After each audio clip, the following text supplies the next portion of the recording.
France 24 debate, more than 30 senior police sacked or transferred, a top prosecutor removed possibly. According to one report, a report that's since been denied, Turkey's prime minister quick to hit back at a major anti-corruption swoop targeting his political inner circle. As I said in Konya, a dirty, very dirty operation is being carried out here. The homes of some of the country's richest businessmen searched, the sons of 3 cabinet ministers in the dock, a 2-year graft and bribery investigation coming to a head just when Recep Tayyip Erdogan's at loggerheads with a powerful rival, this one inside his own camp. The private schools run by moderate cleric Fethullah Gulen, ordered shut by Erdogan, whose quick temper has been tested by criticism within the ruling AKP. Criticism over the crackdown on last summer's unprecedented protests that began as a rally against the demolition of an Istanbul park before spreading to elsewhere throughout the nation. Now, the man who's taken Turkey from strength to strength over the past decade faces what could be his stiffest challenge, yet not from a weak secular opposition, but from within his own camp. We'll ask what lies ahead for Erdogan and for a nation often hailed as a model for the region, a nation whose institutions are now also being put to the test. Today in the France 24 debate, Turkey, is it Erdogan's stiffest challenge? And we'll be putting that question to the editor of the French edition of Zaman Emre Demir. Welcome back to the show. Thank you. Thanks again to blogger and political consultant Arnaud Castagnier for being with us. And from London, Turkish author and academic Ziya Maral, thank you for joining us. The France 24 debate, where you can join the conversation on Facebook and on Twitter, our hashtag F24debate. Now, before we talk about Erdogan's response, let's talk about this Tuesday's raid. That's the culmination of a 2-year investigation. We can go to Istanbul and reporter David O'Byrne. David, this investigation, this swoop, netting some big fish indeed, including not just politicians, but also businessmen with close ties to Erdogan. That's right, yes. The people arrested include a very prominent property developer. I'm not sure exactly how close he is personally to Tayyip Erdogan, but he's certainly the highest profile developer of residential real estate in Turkey. He's very seldom off the television. He's a very, very common presence on TV and on radio and in the newspapers. Among the others who have been arrested, there's also the CEO of a state bank. That was something of a surprise, because again, although he is an appointee of the government, or supposedly an appointee of the government, he wasn't supposed to be close to the ruling party in any way. David, what are they charged with, or what could they be charged with? Well, that's a good question. We don't know. We understand that there are several several separate investigations going on. The investigation concerning the bank, very few details have been announced officially, but newspaper reports, media reports claim that that investigation relates to the payment of money to Iran over the past 2 years for oil and gas, which Turkey's been importing.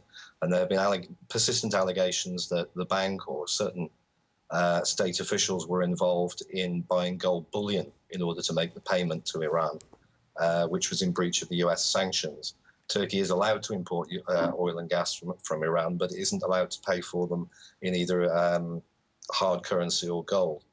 The other investigations seem to be related to the issuing of building permits, the issuing of or the allocation of certain areas of land for building projects. Again, the details are not too clear. There's been a lot of speculation in the media. It's still, as I said, not clear exactly what is being investigated. And David, one final question for you. We know that there have been police chiefs that have either been sacked or transferred to different positions. We were also hearing one newspaper at one point was reporting even that the lead prosecutor, Zakaria Oz, had been removed from the case, but that's not been confirmed. Yeah, that's still unclear as well. We've heard that 2 additional prosecutors were appointed to the cases. As I said, there's more than one case. The police chiefs, yeah, it seems to be every few hours there's an announcement of more senior police officials being removed or being moved to other positions. It may sound highly unusual, and in fact it is highly unusual, even in Turkey, where senior officials can get moved around almost on a whim. But certainly this number of police officials being moved in the wake of such a high-profile investigation is really unprecedented. And how's state media playing it? The state media has been reporting on the events, but not going into too much detail. The secular media, the pro-religious media, those newspapers which back or which are owned by actually the Fethullah Gulen movement, not surprisingly, have been quite active in reporting what's been happening, as have some of the more pro-secular papers. It's been, according to some of my Turkish friends, it's almost like watching a major sporting event. They're sitting back watching the TV, reading things on the internet with big bags of popcorn, waiting to see what happens next. All right, and we're going to try to dissect what's happening. I want to thank you, David O'Byrne, for joining us from Istanbul for this part of the conversation. Emre Demir, full disclosure, your newspaper, Zaman, it's reportedly more close to Gulen than it is to Erdogan. Yeah, sure. To put it clear, I don't represent the Gulen movement, but I'm a journalist and I work for Zaman, and Zaman is a newspaper founded by obviously there's the journalists and there's the editorial pages. Founded by the journalist who is close, who represents the ideas of Gulen, and yes, we can say that it is more close to Gulen movement than the AKP government. And how has your paper been reporting it? Well, as David said, very actively actually. We're trying to report every detail on this event, on this probe. Now, before we went on air, Emre, you were saying to me, you're not surprised at this investigation. It's been going on for 2 years. But are you surprised that something was done about it? Hello? Yes? Yes, actually, the corruption cases is not surprising. Already, maybe there was not much report on the press, on the Turkish press, about this corruption probe, but we knew then that since 2 years, 3 years, there was already some serious allegations about the corruption in the high state level. But this investigation is really a surprise because it's maybe the first time we see a probe this big against a government in Turkey, in the recent history of Turkey. Zia Maral, do you share that surprise?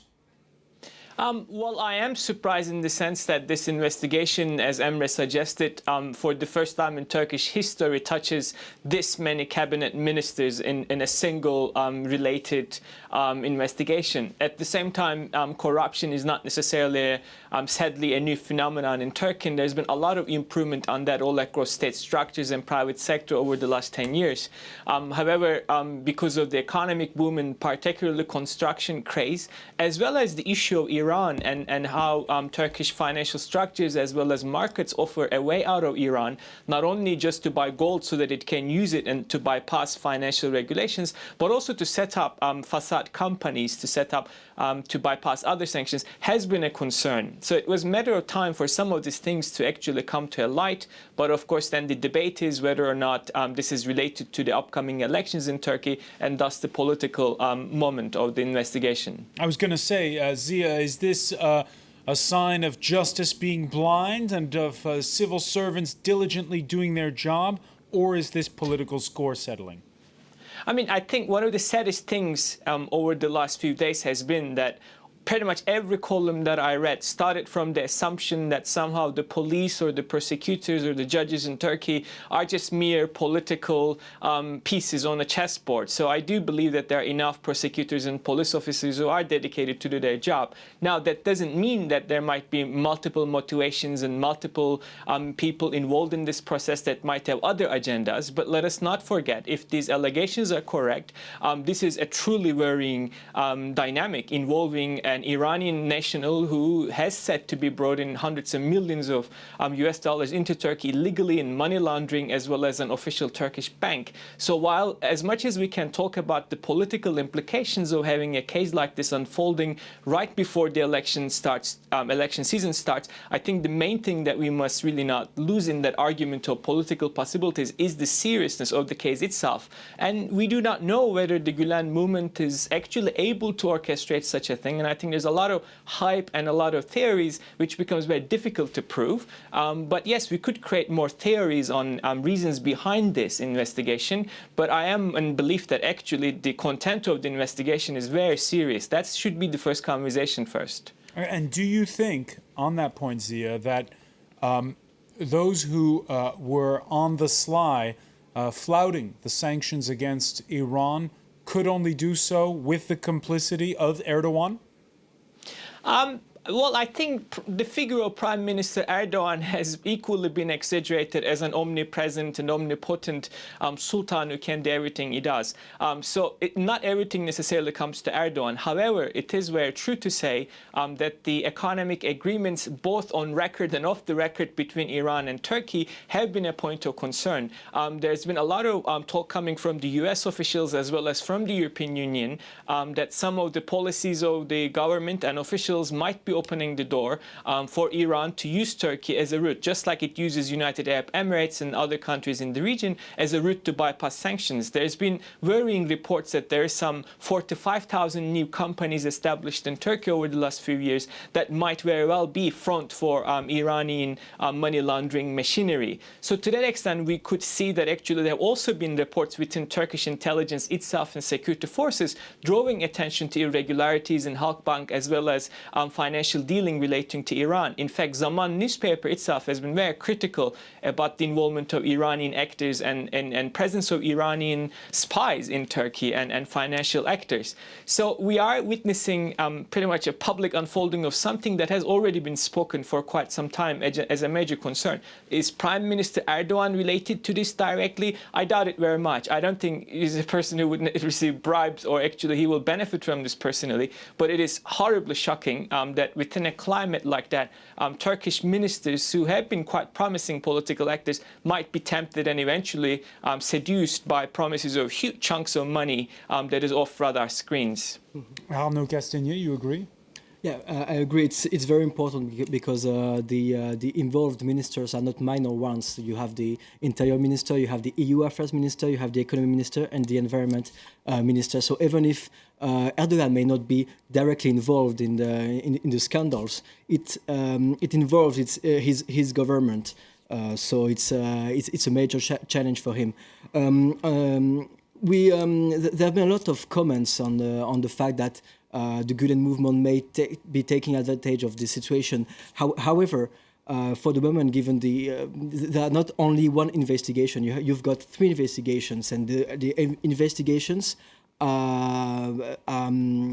actually seem to be quite true. There have been photos of the EU Affairs Minister receiving.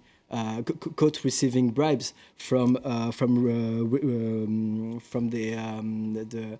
Azeri businessman, and the scandal related to the Halk Bank is not a very big surprise, given that we know that the US were already investigating this bank, this public bank, for illegal transactions, financial transactions with Iran. So all of those cases are not very surprising, but nobody knew that it would be against those very major ministers at Erdogan's cabinet, and it's for sure the most important scandal in this government. Right, and we're talking about the timing of it coming after the announcement that they were going to close those schools run by the Gülen movement, which has angered a lot of people inside of Turkey. We'll talk about those schools more in a moment. We have a comment on Facebook, Emre, which I want to point to. The Ufuk, who's saying the fact that the police chiefs have been sacked proves this scandal is not confined to those who've been arrested. Certainly the reaction of Prime Minister Erdogan. What does that say? Well, actually, I think that we have to admit that the conspiracy theory has become an industry in Turkey. So first of all, we have to clearly we have to say that Fethullah Gülen himself has rejected this link, and to see this political conflict, to see this probe as a part of a political conflict seems to me as he rejects the link, but a lot of people, including that lead prosecutor, Zakaria Oz, I see all the newspaper reports this morning, they say, he's close to the Gulen movement. I think that's a cover-up from the government. They say also that Israel and the United States are behind this coup, and they accuse the international dark forces, and I think we have to remember that there was no apparent clash between the Gulen movement and the AKP or the government when this investigation has started. It has been almost 2 years ago that this investigation started, and most importantly, if there are not sufficient proofs, there are not important proofs to justify this investigation, then we can talk about the timing. But there are some serious photos, recorded telephone conversations, and recorded videos shows us some serious proofs about this scandal, and we have to talk about this case actually. And if there are not some serious consequences, then we can talk about a political maneuver. But I think that it's very early to talk about a political maneuver. Right now, it's a court case. Also on Facebook, Ergun saying by sacking the police chiefs, the Justice and Development Party, that's the AKP, convicted the minister's sons in the court of public opinion. Arnaud, again. Well, it's another example of how Erdogan is dealing with crisis. We saw during Occupy Gezi that he was always very, very sensitive. He's not trying to make peace with the rest of public opinion, and he's always overreacting for anything. Now, of course, for a lot of people against the AKP, the fact that Erdogan is sacking most of the police officers involved in these investigations is quite an evidence that these investigations appear to be true. Just to go back about the Gulen movement, of course the timing is good for them because there's been the issue of the Dershane, of this preparatory course. However, Erdogan was already losing a lot of support from this movement. We saw during the Occupy Gezi protest that a lot of people involved in the Gulen movement were already decreasing their support in favor of Erdogan because they've been criticizing how Erdogan is dealing with his power for many months. So of course there's this Dershane issue, the question of the issue of the preparatory course, but Gulen movement and the AKP were already getting more and more separated for many months now. And where the Gulen movement lies in the political landscape is one of the talking points we'll be addressing when we come back. You're watching the France 24 debate.